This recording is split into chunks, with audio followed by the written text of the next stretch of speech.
Assalamualaikum warahmatullahi wabarakatuh. Anak-anak, kita sudah sampai di pertemuan ketiga dengan materi masih tentang teks ulasan, yaitu menceritakan kembali teks ulasan. Nah, seperti biasa, kita akan menyampaikan unsur religius yang berkaitan dengan pembelajaran kita kali ini. Masih sama anak-anak, yaitu surat Al-Baqarah ayat 219. Ayat tersebut memberikan penjelasan bahwa sebenarnya Islam pun dalam hal kreativitas memberikan kelapangan pada umatnya untuk berkreasi dengan akal pikirannya dan dengan hati nuraninya atau kolbunya dalam menyelesaikan persoalan-persoalan hidup di dalamnya, yang mendorong pembacanya untuk berpikir kreatif. Selanjutnya, doa sebelum belajar. Bismillahirrahmanirrahim. Raditu billahi robba wa bil islami dina wa bi Muhammadin nabiyya wa rasula Rabbi sidni ilma warzuqni fahma. Nah, anak-anak, kompetensi dasar pada pertemuan ini yang akan kita bahas adalah tentang menceritakan kembali isi teks ulasan tentang kualitas karya, baik itu film, cerpen, puisi, novel, ataupun karya seni daerah yang dibaca atau yang didengar. Berikutnya, terlebih dahulu kita akan mengetahui maksud dari menceritakan kembali teks ulasan. Yang dimaksud dengan menceritakan kembali teks ulasan adalah menceritakan kembali tentang suatu isi teks ulasan berdasarkan cerita atau isi yang kamu tangkap atau kalian pahami dengan bahasa sendiri. Itu maksudnya anak-anak. Nah, anak-anak, selanjutnya kita akan mengetahui langkah-langkah untuk menceritakan kembali teks ulasan. Langkah yang pertama adalah membaca teks ulasan dengan cermat. Yang kedua, menentukan pokok-pokok atau isi teks ulasan yang dibaca berdasarkan struktur teks ulasan, mulai dari judul, identitas buku, orientasi tafsiran, evaluasi, dan rangkuman. Yang ketiga adalah merangkai pokok-pokok cerita menjadi urutan cerita. Dan yang terakhir di langkah yang keempat adalah menceritakan kembali isi teks ulasan dengan bahasa sendiri secara lisan atau tulis. Itu langkah-langkahnya. Nah, berikutnya ini akan kita pelajari contoh teks ulasan film yang berjudul Laskar Pelangi. Terlebih dahulu, kita ketahui informasi umum dari film Laskar Pelangi tersebut. Penulisnya adalah Andrea Hirata dengan sutradara Riri Riza. Produsernya adalah Mira Lesmana, diputar tahun 2008. Distributornya adalah Miles Production dan Mizan Production dengan durasi 120 menit. Setelah mengetahui informasi umum, maka akan kita ketahui ulasan dari struktur orientasinya. Film adalah salah satu wujud karya seni yang sangat digemari oleh masyarakat luas. Apabila film diproduksi dengan tepat, maka bisa memberikan hiburan dan juga mengedukasi penontonnya dengan pesan kuat yang terkandung di dalam ceritanya. Salah satu film yang memenuhi kriteria tersebut yaitu Laskar Pelangi yang disutradarai oleh Riri Riza. Sementara itu, ceritanya ini diangkat dari novel dengan judul yang sama yang ditulis oleh Andrea Hirata. Ini adalah struktur orientasinya. Yang kedua adalah struktur tafsiran.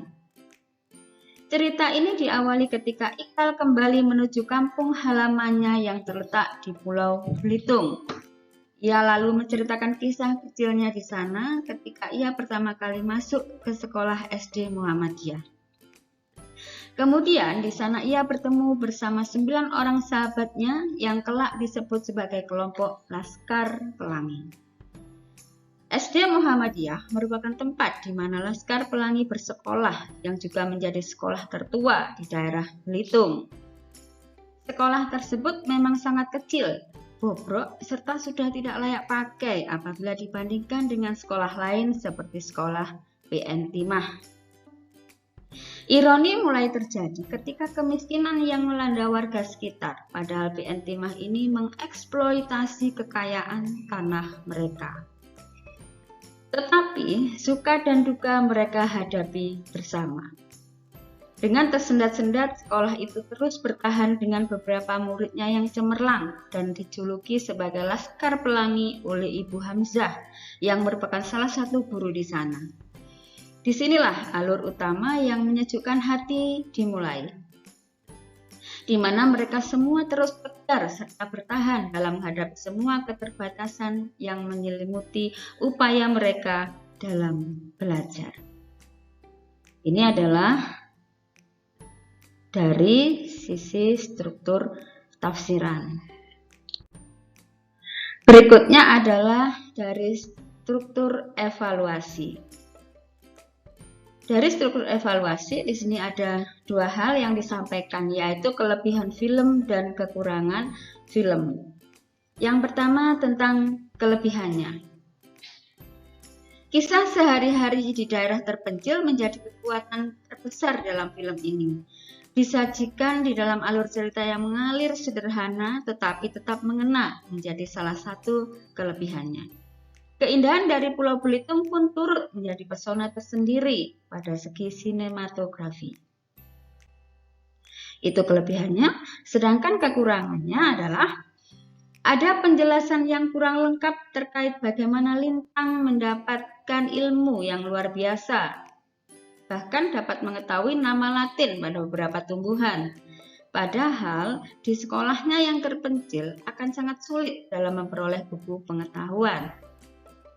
Seandainya ada keterangan terkait Lintang memperoleh akses ke buku-buku berkualitas melalui kapal yang bersinggah serta kebetulan membawa muatan buku misalnya, maka cerita tersebut akan lebih masuk akal. Tak hanya itu saja, secara umum juga tidak dijelaskan bagaimana Lintang memperoleh ilmunya. Terus dari struktur evaluasi. Berikutnya adalah struktur rangkuman. Lewat kisah persahabatannya yang menghangatkan serta perjuangannya kepada beragam kekurangan yang dihadapi di dalam film ini menjadi sangat menarik serta syarat akan makna. Ceritanya bisa dijadikan sebagai inspirasi dan motivasi tersendiri untuk penonton agar tidak menyia-nyiakan kelebihan yang sudah dimiliki. Cerita yang apik dari si penulis serta sinematografi yang estetis dari sutradaranya membuat film satu ini menjadi tamasya visual dan juga psikologis yang bisa mencerahkan hati. Tidak berlebihan rasanya, film ini dinobatkan menjadi salah satu film terbaik Indonesia. Itu struktur rangkuman. Nah, anak-anak, setelah kita mengetahui ulasan dari film Laskar Pelangi, maka kita akan menentukan pokok-pokok ceritanya. Untuk kemudian kita akan bisa membuat atau menceritakan kembali tentang teks ulasan film Laskar Pelangi. Di sini ada 4 paragraf, di mana masing-masing paragraf itu kita ceritakan kembali dari struktur yang sudah kita pelajari sebelumnya. Yang pertama, film Laskar Pelangi merupakan film karya Andrea Hirata yang bisa mengedukasi penontonnya karena memiliki pesan yang sangat kuat. Ini kita peroleh dari paragraf orientasi yang kita pelajari sebelumnya tadi. Ya, kita ceritakan kembali menjadi dua kalimat ini. Maaf, satu kalimat. Yang kedua, ini juga kita peroleh dari paragraf tafsiran. Film ini mengisahkan beberapa siswa SD Muhammadiyah di Belitung yang memiliki kemampuan cemerlang meskipun sekolah mereka tergolong sebagai sekolah yang tidak layak dibandingkan dengan sekolah-sekolah lain. Mereka tetap tegar menghadapi segala keterbatasan mereka dalam belajar, sehingga mereka mendapat julukan sebagai Laskar Pelangi. Sama untuk yang ketiga juga kita peroleh dari paragraf evaluasi. Kisah sehari-hari yang didukung dengan tampilan keindahan Pulau Belitung merupakan kelebihan dari film ini. Sedangkan yang menjadi kekurangan film ini adalah ada penjelasan yang dirasa tidak masuk akal oleh pemirsa. Yang terakhir kita peroleh dari paragraf rangkuman. Cerita yang menarik dalam film ini menjadikannya sebagai film yang bisa menjadi tamasya psikologis pemirsanya. Selain itu, film ini bisa dijadikan sebagai sarana introspeksi pemirsa untuk tidak menyia-nyiakan kelebihan yang dimiliki. Itu anak-anak, jadi masing-masing paragraf dari struktur teks ulasan film Laskar Pelangi tadi kita ceritakan kembali, kita ambil dari masing-masing paragraf. Sehingga terbentuklah kalimat-kalimat atau paragraf-paragraf seperti ini. Nah, untuk menceritakan kembali teks ulasan, kalian tinggal merangkaikan pokok-pokok pikiran yang sudah kita temukan tadi menjadi sebuah cerita yang utuh. Tidak perlu Bunda bacakan lagi karena ini adalah merupakan perulangan dari pokok-pokok pikiran yang sudah kita temukan. Seperti ini anak-anak. Nah, demikianlah materi menceritakan teks ulasan. Kita sudah selesai. Nah, yang perlu kita simpulkan dari yang kita pelajari hari ini tadi adalah tentang langkah-langkah dari menceritakan teks ulasan. Yang pertama adalah membaca teks ulasan dengan cermat. Yang kedua, kita tentukan pokok-pokok pikirannya dari masing-masing struktur, mulai dari orientasi, tafsiran, evaluasi, dan rangkuman. Yang ketiga adalah merangkaikan pokok-pokok pikiran yang sudah kita temukan tadi menjadi sebuah paragraf. Itulah yang kita sebut dengan menceritakan kembali teks ulasan. Mudah kan anak-anak? Selamat belajar dan selamat memahami materi yang sudah Bunda sampaikan hari ini. Terima kasih. Wassalamualaikum warahmatullahi wabarakatuh.